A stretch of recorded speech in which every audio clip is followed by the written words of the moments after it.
जय हिंद। मैं Amrish Kumar IAS academy से। आप लोग हमारे चैनल को बहुत ज्यादा पसंद कर रहे हैं, सब्सक्राइब करें। आप लोगों का बहुत बहुत धन्यवाद। आज मैं आप लोगों के लिए बहुत कम समय में आया हूँ सिंधु घाटी सभ्यता, जिसको कि हड़प्पा सभ्यता भी बोलते हैं। सिंधु घाटी सभ्यता जो है, इसकी खोज जो है 1826 में जो है चार्ल्स मेसन ने पहले इस सभ्यता को देखा था। उसके बाद जॉन मार्शल ने जो है 1921 में इसकी अध्यक्षता में जो है हड़प्पा सभ्यता की खोज शुरू हुई और दैरब साहनी ने पहला स्थल खोजा हड़प्पा, जो कि आपको रावी नदी के तट के किनारे है, जो कि अभी पाकिस्तान में है। दूसरा स्थल जो है 1922 में राखाल दास बनर्जी ने मोहनजोदड़ो को खोजा, जो कि सिंधु नदी के तट के किनारे है। तो ये सभ्यता को सिंधु एवं उसकी सहायक नदियों के किनारे इसके प्रमुख स्थल है, इसलिए जो है इसको हमको सिंधु घाटी सभ्यता बोलते हैं। और चूंकि ये पहला स्थल इसका खोजा गया हड़प्पा, इसलिए इसको हड़प्पा सभ्यता भी बोलते हैं। तो हम लोग देखते हैं इसकी कुछ महत्वपूर्ण विशेषता। सबसे पहली विशेषता है कि 2350 से 1750 बीसी तक इस हड़प्पा की सभ्यता का विकसित अवस्था सबसे डेवलप था। उसके बाद देखते हैं ये समाज जो था मात्र सत्तात्मक था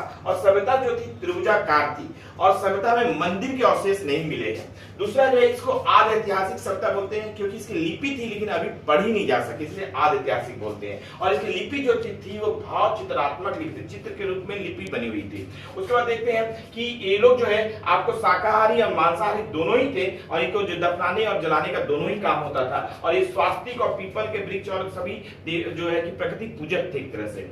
इसके बाद देखते हैं कि ये लोग जो पशुपति शिव की पूजा कर रहे हैं और जो है कि माता देवी की पूजा कर रहे हैं। इसलिए समाज जो था मात्र सत्तात्मक था और एक सिंगड़ी बैल या सांड की पूजा करते हैं, कुबड़ वाले सांड की पूजा करते हैं। तो इस तरह से ये देख रहे हैं। और इसमें लेकिन गाय का अवशेष नहीं मिला है, घोड़े का अवशेष 3-4 जगह से मिला, जैसे कि सुरकोतरा से घोड़े का हड्डी का अवशेष मिला है। उसी तरह ये लोग शांति प्रिय थे और मनोरंजन के चौपड़ और पासा जैसे खेल खेलते थे।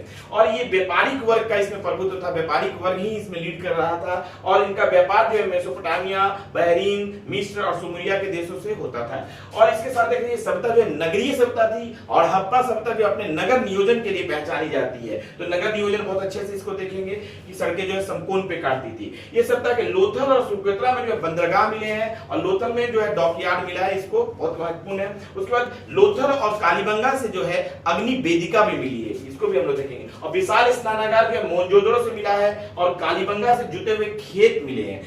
और मोहनजोदड़ो को जो है मृतकों का टीला बोलते हैं और कालीबंगा को जो है आपको काले रंग की चूड़िया बोलते हैं। अब हम लोग मैप में देखेंगे कौन स्थल कहाँ है। सबसे उत्तरी किनारा मांडा जो है कश्मीर में है और सबसे दक्षिणी किनारा दैमाबाद महाराष्ट्र में है और सबसे पूर्वी किनारा आलमगीरपुर जो है यूपी में है और सबसे पश्चिमी किनारा सुल्तानगंज जो है पाकिस्तान में है। इस तरह से ये महत्वपूर्ण 4 क्षेत्र है। इसका सबसे ज्यादा जो है भारत में जो है गुजरात में इसके स्थल है। पहला जो है देसलपुर है, सुरकोतरा है, लोथल है, रोजदी है, रंगपुर है, धौलावीरा है, प्रभास पाटन है। इस तरह से सब गुजरात के स्थल है। उसके बाद हम लोग देख रहे हैं कि आपको बहुत सारे स्थल जो है आपको हड़प्पा है, आपको पाकिस्तान में इसके बाद कोटदी है, चौंजोदड़ो है, आमरी है, डाबरकोट है, बालाकोट है, रहमान डेरी है, मोहनजोदड़ो है और ये सब आपको पाकिस्तान के क्षेत्र में है। और सुदगोई या मुंडीकाक जो है ये आपको अफगानिस्तान के क्षेत्र में है। और यहाँ भारत में कालीबंगा राजस्थान में है और बनवाली राखीगढ़ी जो है और हुलास जो है हरियाणा में है और रोपड़ जो है पंजाब में है।